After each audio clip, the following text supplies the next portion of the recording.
NCP Jamaat ইসলামের সাথে যেতে চাচ্ছে এরকম একটা খবর আছে। বিএনপির সাথে অন্যান্য রাজনৈতিক দলগুলো এসছে, কেউ কেউ দল বিলুপ্ত করেও বিএনপির সাথে ধানের শীষ প্রতীকে নির্বাচন করতে চাচ্ছে, যেহেতু আরপিওতে একটা বিধিনিষেধ আছে যে জোটে গেলেও নিজ দলের প্রতীকে নির্বাচন করতে হবে। এনসিপি থেকে একজন নেত্রী তাসনিম যারা পদত্যাগ করেছেন, তিনি ঢাকার 9 আসন থেকে স্বতন্ত্র নির্বাচন করবেন বলে জানিয়েছেন। আমি আর না বলি, এই সংবাদটি আমি মনে করি যে এনসিপির জন্য খুবই বিচলিত করার মতো সংবাদ। এই কারণে যে এনসিপির বিভিন্ন সভায় সমিতিতে, এমনকি প্রধান উপদেষ্টা যখন নিউ ইয়র্কে 3টি দলকে বেড়াতে নিয়ে গেলেন, তখন এনসিপিকে সাথে নিয়ে গিয়েছিলেন এবং সেইখানে তাসনিম যারা ছিলেন, তার মানে তিনি এনসিপির অত্যন্ত গুরুত্বপূর্ণ একজন নেত্রী। এরকম একজন গুরুত্বপূর্ণ নেত্রী মনোনয়নপত্র জমা দেওয়ার 72 ঘন্টা আগে যদি পদত্যাগ করেন, মানে শেষ তারিখের 72 ঘন্টা আগে, তাহলে তো এটা এনসিপির জন্য একটা বিচলিত করার মতো সংবাদ। এই কারণে যে তিনি যে কোনো কারণেই হোক এনসিপির শাপলা কলি প্রতীকে নির্বাচন করতে আগ্রহ বোধ করছেন না।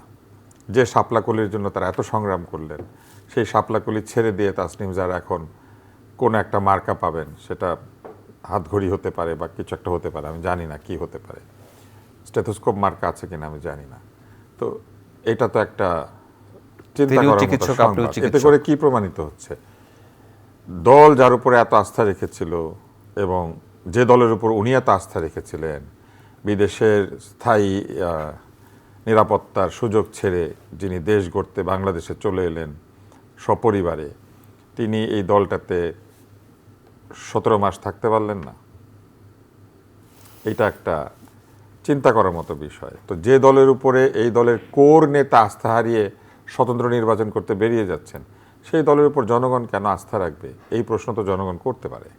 তো এইটা হয়ে যাচ্ছে একটা খুবই বিচলিত করার মতো সংবাদ। এর বাইরে আপনি যদি বলেন ক্ষমতার ভাগবাটোয়ারার এই যে লড়াই, এই দৌড় আমরা আগেও দেখেছি, এখন এটা আরও হচ্ছে। এবং সবসময় মনে রাখবেন যে রাজনীতিতে যত বেশি বাক্যালঙ্কার বাগাড়ম্বর হবে বক্তৃতাতে, ততই বুঝবেন যে ভাগবাটোয়ারার সময় এরা সব বাগাড়ম্বর ছেড়ে দিয়ে বড় নৌকাটাতে ওঠার জন্য চেষ্টা করবে। নৌকা যদিও মার্কা হিসেবে নাই, কিন্তু ধরে নেন একটা যানবাহন, ফেরি কিংবা ধরেন ট্রাক কিংবা রেলগাড়ি, বড় রেলগাড়িটাতে ওঠার চেষ্টা করবে, বড় ইঞ্জিনটাতে উঠতে চেষ্টা করবে। এবং সেটাই এখন শুরু হয়ে গিয়েছে, একটা দৌড় শুরু হয়েছে যে কোথায় গেলে পরে নির্বাচনে অধিকতর ভোট এবং আসনটা নিশ্চিত করা যাবে। এবং কেবলমাত্র আসনের লোভেই এই পরিবর্তনগুলি হচ্ছে, এগুলি কোনোভাবে আদর্শিক পরিবর্তন না।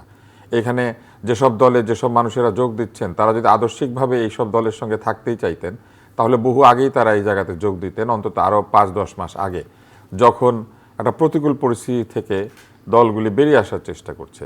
এখন জনাব তারেক রহমান বাংলাদেশে এসেছেন এবং তিনি আসার পরপরই তার সামনে ফুলের তোড়া হাতে নিয়ে বিএনপিতে জয়েন করার জন্য লোকজন দৌড়াদৌড়ি করবে।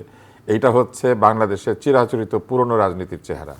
এখন জনাব তারেক রহমান এবং তার দল সিদ্ধান্ত নেবেন যে এরকম শেষ মুহূর্তে ওই দিলওয়ালে দুলহানিয়া লে জায়েঙ্গের মতো সিমরান সিমরান বলে দৌড়াতে থাকে শাহরুখ খান ট্রেনে ওঠার জন্য, সেই শাহরুখ খানকে ট্রেনে উঠতে দিবেন নাকি দিবেন না।